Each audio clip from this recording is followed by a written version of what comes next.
আসসালামু আলাইকুম রহমতুল্লাহ বরকাত। আমি অনেক ইসলাম ইতালি প্রবাসী। আপনার সাথে আজকে একটা কাহিনী শেয়ার করি। সেটা হচ্ছে ২ দিন আগে আমার এক বড় ভাই কল দিছে, যে আমার বলতেছে যে অনেক, আমি বর্তমানে সৌদি আরব যাওয়ার একটা অফার পাইছি এবং কি আমি এখানে জব করি, যে জবটা করি ওখানে আমি মাসে ২০,০০০ টাকা ইনকাম করি এবং কি ৬ মাসের কম সময় বা ৬ মাসের ভিতরে আমার এই স্যালারিটা বেড়ে ২৭,০০০ টাকা হয়ে যাবে, ঠিক আছে, প্রায় ৩০,০০০ টাকার কাছাকাছি। তো যে অফারটা আসছে ওটা হচ্ছে সৌদি আরবের থেকে আমার এক আত্মীয়, তো উনি আমার নিতে চাইতেছে এবং কি ওইখানে আমার স্যালারি হবে ৪০,০০০ টাকার মতো। এইটা ওটা এখন আমি কি করব? তো এটা শুধু আমি চিন্তা করলাম যে এটা শুধু ওনার প্রশ্ন নয়, এটা আসলে অনেকের প্রশ্ন হতে পারে যে যারা বাংলাদেশে একটা ভালো জব করেন, মোটামুটি স্যালারি ৩০,০০০ টাকা হইতে পারে, ৩৫,০০০ টাকা হইতে পারে, বা ২০-২৫ হাজার টাকাও হইতে পারে। তো তারা কি করবেন? এরকম মিডিল ইস্টের অফার আসলে, ধরেন দুবাইয়ের অফার আসতে পারে, সৌদি আরবের অফার আসতে পারে, মাঝে মাঝে এরকম অফার কিন্তু আমরা যারা মধ্যবিত্ত বা যারা আছি তাদের জীবনে আসতে থাকে। তো এটা শেয়ার করার জন্য আমি যোগ্য কিনা? তো আমি অনেক ইসলাম ইতালি প্রবাসী। তো আমি সৌদি আরবে ছিলাম প্রায় ৬ মাসের মতো। যখন আমি সৌদি আরবে যাই তখন আমি ইউনিলিভার কোম্পানিতে চাকরি করতাম, যেটার স্যালারি ছিল হচ্ছে আপনার ১৫,০০০ টাকা। আর আমি পাঠাওতে কাজ করতাম, সেটা হচ্ছে রাইড শেয়ারিংয়ে। সেটা তো আমি মাসে ২৫,০০০ থেকে ৩০,০০০ টাকা ইনকাম করতাম। তারপরও আমি একটা ভুল করে সৌদি আরব যাওয়ার সিদ্ধান্ত নিয়েছিলাম তখন, ঠিক আছে?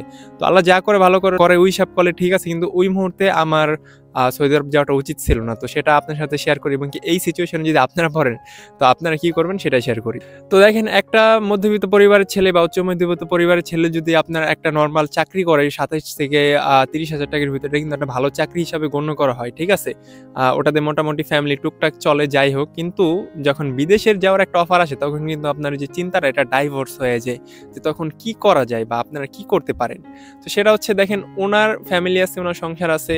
তো আমি ওনারে যে পরামর্শ দিচ্ছি আপনার কাছে এক্স্যাক্টলি সেম পরামর্শগুলাই দিব।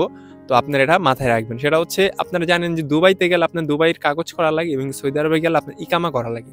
তো আমি ওনারা বলছি যে আপনি আপনার যে আত্মীয় আছে, যে আপনার নিতে চাইতেছে, আপনি ওনাকে বলবেন যে আপনি কি ইকামা যে কার্ডটা, যে বছরে আপনার ২ থেকে ৩ লাখ টাকা লাগে, ঠিক আছে, ভিসা অনুযায়ী, তো ওইটা কি উনি করে দিবে নাকি আপনার করা লাগবে, ঠিক আছে? এটা হলো ১ নাম্বার। যদি ওইটা আপনার নিজের করা লাগে, আপনি ১১০০ যদি রিয়াল বেতন পান বা ১,০০০ রিয়াল বেতন পান, সেটা তো হয় বাংলাদেশে মনে হয় ৪০,০০০ টাকার মতো, ঠিক আছে, বর্তমানে।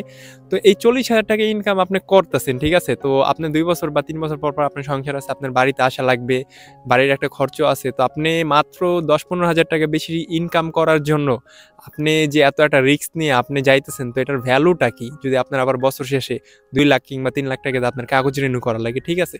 আর সৌদি আরবে আরো একটা ছোটখাটো সমস্যা হয় যে আমরা যে ইউরোপে আছি, আমি ইতালিতে আছি বর্তমানে। তো আমাদের জন্য একটা সুবিধা হয়, সেটা হচ্ছে, দেখেন, আমরা এনি টাইম কাগজ পাওয়ার পরে আমরা এনি টাইম চাইলে ছুটি কাটায়া বা ছুটি নিয়ে আমাদের কারোর কাছে যাওয়া লাগবে না। আমরা টিকিট কাটবো, আমরা বাড়িতে যাব, যতদিন ইচ্ছা আমরা থেকে আবার এখানে এসে আবার কাজে, যে কোনো কাজে জয়েন করতে পারবো, কারণ আমাদের মালিক আমরা নিজেই। আর আরব কান্ট্রি বলতে বোঝায় হচ্ছে দুবাই, কাতার, কুয়েত, সৌদি আরব। তো এইসব কান্ট্রিতে আপনার কফিল থাকে। তো কফিল হচ্ছে আপনার যে কোনো একটা সৌদির আন্ডারে আপনার থাকতে হবে, ঠিক আছে? তো আপনি যে কোনো একটা সৌদির আন্ডারে থাকলে, তো আপনি যে হঠাৎ করে বলতেছেন যে আমার ইমার্জেন্সি বাড়িতে যাওয়া লাগবে, আমার ছুটি লাগবে, তো উনি তো ওনার সুবিধাটাও দেখবে, যে বলবে তুই ২ বছর ২.৫ বছর হইছে, তো এখনই ছুটি যাইতেছিস, তো আর ২-৩ মাসের ছুটি আমি কিভাবে দেবো, এটা ওটা।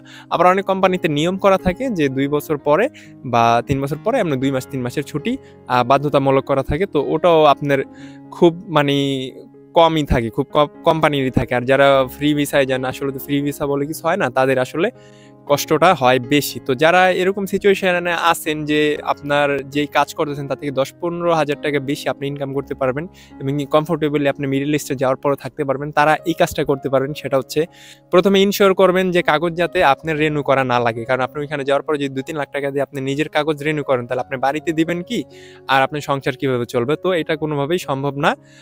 আর দ্বিতীয়ত, আপনি অবশ্যই চেক করে আসবেন যে আপনার ভিসা কি, আপনি কি কাজ করবেন, আপনি কোন সোর্সের মাধ্যমে যাইতেছেন, কারণ এরকম অনেক হয়ে থাকে প্রতারণা, যে আপনি যাইতেছেন এক কাজে, আপনার আবার অন্য কাজে দিয়ে দিল, ঠিক আছে?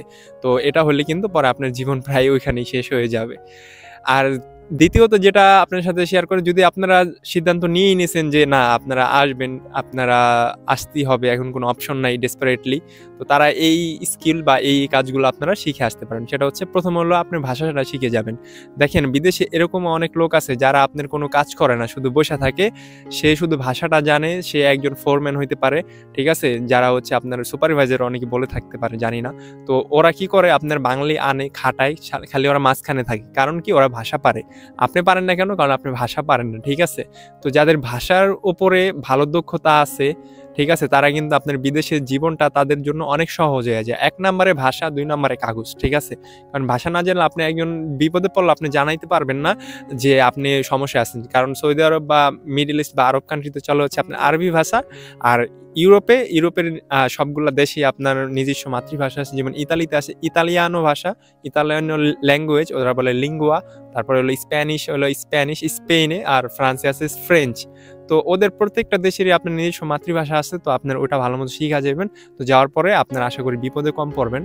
আর মনে হয় যে আমি যেটা আপনাদের বোঝানোর চেষ্টা করছি আপনারা ওটা বুঝতে পারছেন যে আপনারা কি করতে পারেন মিডল ইস্টে যাওয়ার আগ দিয়া, ঠিক আছে? আর যদি ইউরোপে সুযোগ হয় তাহলে ইউরোপে আসতে পারেন। ইউরোপে আসতে কোনো সমস্যা নেই, ঠিক আছে? কারণ ইউরোপে আসলে আপনার একটু কষ্ট হইলেও আপনার একটা নিশ্চয়তা আছে। কারণ এখানে আপনার মোড়ে পুলিশ থাকে না, মোড়ে অত ঝামেলা নাই, এত চেকিং নাই, একটু স্বাধীনতাভাবে মানে লিভ করতে পারবেন, বাঁচতে পারবেন। আর একটু দেরি হইলো কাগজ হইলে ইনশাআল্লাহ বাড়িতে যেতে পারবেন। সবকিছু আস্তে হয়ে যাইব। তো এটাই ছিল আজকের ভিডিও মোটিভ। আর ভিডিওটা ভালো লাগলে লাইক, শেয়ার, সাবস্ক্রাইব করে দিন। হয়তো অত ভালো কন্টেন্ট দেওয়া হইতেছে না, তার কারণে ভিউটা একটু কমে গেছে। তো সবাই নিজেদের জায়গা থেকে আমাকে সাপোর্ট দেখায়েন, যাতে আমি আরো ইনফরমেশন আমার নিজের জীবন জড়িত এবং কি আমাদের আশেপাশে যা হইতেছে সবকিছু আপনার সাথে তুলে ধরতে পারি। আর আমি নতুন জবে আসছি, সবাই আমার জন্য দোয়া করেন। আসসালামু আলাইকুম।